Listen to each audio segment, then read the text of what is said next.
दोस्तों ट्रंप की हवा निकल गई। ट्रंप की हवा निकल गई है। ट्रंप ने एक तरफा ऐलान कर दिया है। यार जलवा देखो आप, एक देश लड़ रहा था और जिसका प्रधानमंत्री जो है बहुत फुदक रहा था, तो दो देश लड़ रहे थे, ऐलान इसने कर दिया था कि जंग खत्म हो गई। दो देश लड़ रहे थे, ऐलान इसने किया था कि जंग खत्म हो गई। अब यहां पर ये खुद लड़ रहा था और एक तरफा इसने ऐलान कर दिया कि जंग पूरी हो गई। जी हां, ट्रंप ने कहा कि जंग ऑलमोस्ट पूरी हो चुकी है। ईरान का हमने सब कुछ तबाह कर दिया है। ईरान की नेवी तबाह कर दी है, एयरफोर्स तबाह कर दी है, IRGC तबाह कर दिया है, हमने उन्हें घुटने पे ला दिया है। अच्छा, ईरान को पता ही नहीं है कि वो घुटने पे है। अबे ईरान घुटने पे नहीं है, तू ईरान के उस पे है, उस पे मतलब पैरों पे है। रमजान है भाई, कंट्रोल उदय।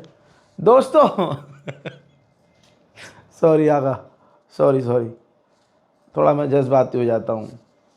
खबर यह है कि व्लादिमीर पुतिन के पास भागा है डोनाल्ड ट्रंप, फोन किया है और कहा है कि मतलब बात चल रही है कि मैं ऐसे इंसान को जानता हूँ जो सुप्रीम लीडर जो अब बना है, मुश्तबा खामनाई, जो मुझे पसंद नहीं है, उसका रिप्लेसमेंट है, वो उनसे बेहतर है। और हिंट दिया है डोनाल्ड ट्रंप ने कि जंग खत्म करवा दी जाए। यानी ट्रंप चुपके से पुतिन के पास गया है, फ़ोन पर बात की और कहा है कि यार जंग खत्म करवाओ यार, बहुत मार रहा है भाई। डोनाल्ड ट्रंप शुरू से सोच रहा है एक तरफा, और वो एक तरफा कुछ उसका पूरा नहीं हो रहा है। अब उसने एक तरफा बात कही कि हम देख रहे हैं कि ईरान हर चीज़ पर फायर कर रहा है, अगर उसने ये चीज़ जारी रखी तो हम उसका, ईरान का ये हमला आखिरी बना देंगे और वो मुल्क उसका आखिरी हो जाएगा, यानी पूरा मुल्क मिटा देंगे। बड़ा लंबा चौड़ा स्टेटमेंट है, शॉर्ट में बता रहा हूँ। आगे उन्होंने कहा कि हम सोच रहे हैं कि स्ट्रेट ऑफ हॉर्मुज़ पर काबू कर लिया जाए, पूरी तरह से कब्जा कर लिया जाए। लीजिए, रशिया ने खुद कंफर्म किया है, व्लादिमीर पुतिन ने खुद कंफर्म किया है कि डोनाल्ड ट्रंप ने मुझसे बात की है और जंग खत्म करने का प्रपोजल दिया है। अरे भिकमंगा पहुंच गया, ओ भिकमंगे। डोनाल्ड ट्रंप अंधभक्तों का फादरलैंड पहुंच गया, पुतिन के पास। जंग रुकवा दो यार। कैसा लगा जब स्ट्रेट ऑफ हॉर्मुज़ बंद था अभी तक? तो ये देखो, तेल के दाम $120 पर बैरल पहुंच चुके थे। ठीक, अब जब डोनाल्ड ट्रंप ने ऐलान किया और आगे यूरोप ने भी ऐलान किया कि जो हमारा तेल का भंडार है हम उसे खोल रहे हैं, तो फौरन जो तेल के भंडार की कीमत है, तेलों की कीमत है, वो तुरंत जो है धड़ाम से नीचे आई है। लेकिन ईरान ने पहले ही कह दिया था कि अगर ये तेल की कीमत कम हो भी रही है तो भंडार की वजह से हो रही है ना। कितना भंडार है, कुछ दिन में फिर से ये तेल के दाम आसमान पर पहुंचेंगे। वहीं ईरान के पार्लियामेंट स्पीकर ने बड़ी धमकी दी है और सीधा अमेरिका को कहा कि अमेरिका जो सिविलियंस को निशाना बना रहा है ना, हम इसका तगड़ा जवाब देंगे, इंतजार करो। उधर इराक के प्रधानमंत्री ने भी तबाह खामनाई को मुबारकबाद पेश किया है सुप्रीम लीडर बनाए जाने पर। हजरात, इजराइल के हालात कितने बुरे हैं, कितने बुरे हैं। तमाम लोगों से गुजारिश है, शेयर कीजिए, कोई कॉपीराइट नहीं है वीडियो पर। आप इसको यूट्यूब पर डालिए, फेसबुक पर डालिए, कहीं भी डालिए, कोई कॉपीराइट नहीं है। बस सच्ची खबर दुनिया तक पहुंचनी चाहिए। दोस्तों ये देखिए, सबूत के साथ चीज़ें सामने आई हैं। पिछले साल की पुरानी वीडियोस इजराइल शेयर कर रहा है कि हमने ईरान के फाइटर जेट तबाह किए हैं।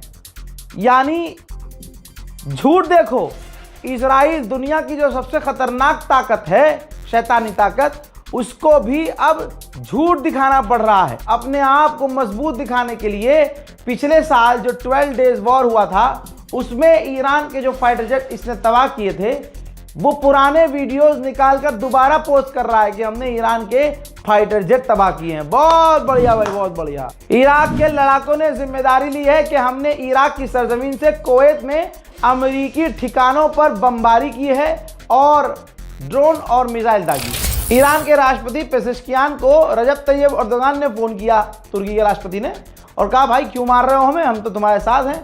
पेजेश्कियान ने कहा कि भैया हमने तो दागी नहीं मिसाइल, आप जांच करवा लो या हम जांच करवा लेते हैं या दोनों मिलकर जांच कर लेते हैं।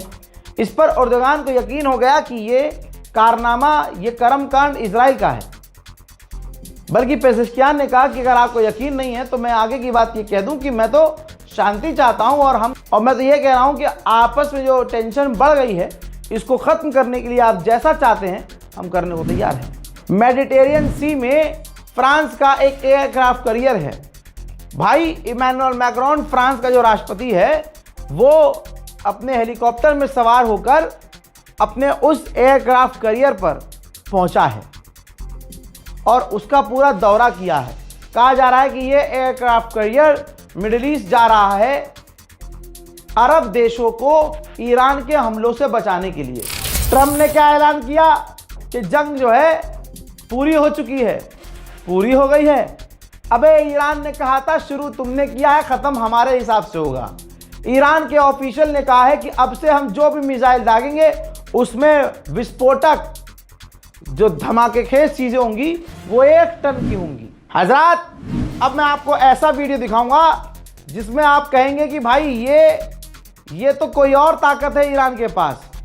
भाई वीडियो नज़र आ रहा है कि ईरान की एक मिसाइल आ रही है और इजराइल के 3 रॉकेट एयर डिफेंस सिस्टम से निकलते हैं और ईरान के उस मिसाइल को मारने की कोशिश करते हैं, लेकिन ईरान की वो मिसाइल को नहीं मार पाते और उनको चकमा देते हुए ईरान की मिसाइल इजराइल में जाकर गिरी। तो दोस्तों, ये कौन सी ताकत ईरान का साथ दे रही है कि ईरान के हल्के फुल्के ड्रोन को भी अमेरिका इजराइल के डिफेंस सिस्टम नहीं रोक पा रहे हैं। भाई अमेरिका की ही मैगजीन है, अमेरिका की मैगजीन क्या छापा है, ऑपरेशन एपिक कंफ्यूजन, यानी डोनाल्ड ट्रंप को इस गुलाबी सुअर को पता ही नहीं है कि अब क्या करना है। जंग शुरू कर दी, लेकिन अब क्या करना है, जंग खत्म करने के बाद क्या करना है। फिलहाल अब ये सब चीज़ें कैसे बर्दाश्त करनी है, कैसे कंट्रोल करनी है, कैसे छींचा लेकर मिटाना है, संभालना है, उस पर ध्यान दिया जा रहा है। इजराइल के लोग कुछ ही दिनों में अपना मुल्क छोड़कर भागने लगे। इजराइल के बेन गुरियन एयरपोर्ट पर लगातार लाखों की भीड़ है। ऐसे में सायरन भी और बज गया, ईरान की मिसाइलें आ गईं। अब तमाम पैसेंजर्स तुरंत एयरपोर्ट के नीचे बंकर में भागते हैं और उसके बाद बंकर का मंजर ये है।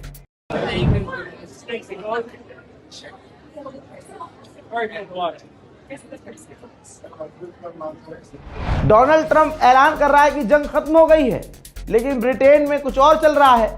ब्रिटेन में फ्यूल टैंकों के करीब, गैस स्टेशन के करीब लंबी लंबी कतारें हैं, क्योंकि तेल और पेट्रोल डीजल के दाम तेजी से बढ़ रहे हैं। उधर सऊदी अरब ने किया ऐलान, जानकारी दी है कि हमने 3 ड्रोन्स को मार गिराया है जो ईरान के थे।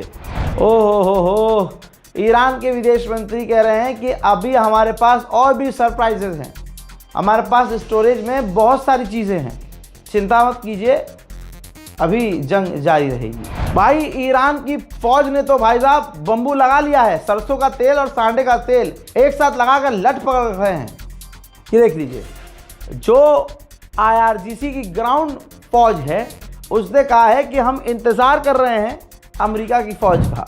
दोस्तों कमाल ही हो गया, ईरान बहुत खौफनाक लड़ रहा है और बहुत बुरी तरह से पीट रहा है। आप लोगों ने जो मेरी इज्जत रखी है, मैं आप लोगों का शुक्रिया अदा करूंगा कि 9 मार्च एक बार आवाज़ देने पर जिस एम्बेसी में, ईरान एम्बेसी में लोग जा नहीं रहे थे, मेरी मोहब्बत में लोग आए और आपने यकीन दिलाया कि आप मेरे हैं।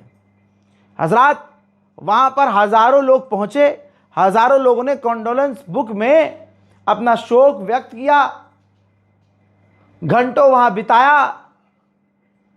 हमारी मुलाकात खुद ईरान के एम्बेसडर से करवाई गई, ईरानियन ऑफिशियल से। वहाँ तमाम ईरान के ऑफिशियल्स को इस बात का एहसास हो गया कि ये कोई गोदी मीडिया का पत्रकार नहीं आया है जिसके पीछे कौम घूम रही है, जिसके पीछे मुसलमान सलाम कर रहा है, उसके गले लगना चाह रहा है।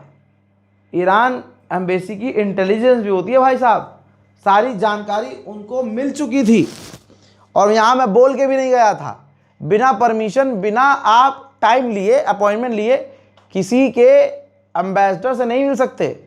लेकिन आप लोगों ने इतनी इज्जत दिलवाई, आप लोगों का प्यार, इतना प्यार आपने दिखाया कि ईरान के एम्बेसडर को मुझे वक्त देना भी पड़ा, जबकि मैंने मांगा नहीं था। वो बेचारे खुद आए, मिले, उन्होंने बहुत अच्छी अच्छी बातें समझाई। जहां मेरा दिल और दिमाग कमज़ोर हुआ था, ईरान के एम्बेसडर की बातें सुनकर मेरा दिल और दिमाग काफ़ी मजबूत हुआ। दोस्तों, आप सभी का मैं शुक्रगुजार हूं कि आप लोगों से वैसे नहीं मिल सका जैसे मिलना था, लेकिन फिर भी आप लोग, कोई दुकान बंद करके आया, कोई 300 किलोमीटर दूर से आया, कोई कल शाम को 5 बजे ही ट्रेन पकड़ के चल चुका था पंजाब से। मुझे ये बातें वहीं बताई गई हैं।